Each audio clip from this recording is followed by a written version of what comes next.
আজকে আমি ওয়ার্ক এডুকেশনের জন্য কিছু বানাবো ভাবছিলাম। তখনই আমার মাথায় চলে এলো কেন না কুয়ো বানানো যাক। তো এরকমভাবে আমি ছোট ছোট পেপারগুলোকে মুড়িয়ে রোল করে নেব।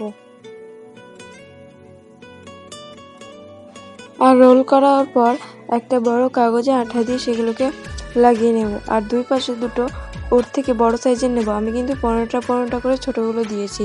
আর তারপরে বাদবাকি যে অংশগুলো থাকবে ছোট ছোট, সেগুলো দিয়ে চাল তৈরি করার জন্য একসাথে জয়েন। আর তারপর নিজের পছন্দ মতন কালার করে ওই কাগজগুলোতে লাগিয়ে নেব ঠিক এইভাবে।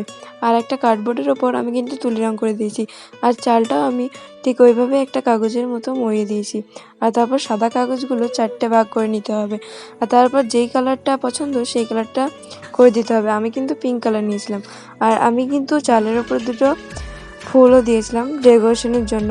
তো এইটা হচ্ছে আমার কুয়োর লুকটা, কিন্তু এখনও ফাইনাল হয়নি, যেহেতু আমার মনে হচ্ছিল কিছু মিসিং বা খালি খালি লাগছিল ওই চারিদিকটা।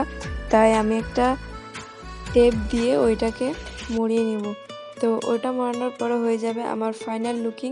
তো এটাই হচ্ছে আমার ফাইনাল লুকিং। তো কেমন হয়েছে কমেন্টে অবশ্যই জানাবে। আর এরকম আরও ভ্লগের জন্য সাবস্ক্রাইব করে দাও। বাই।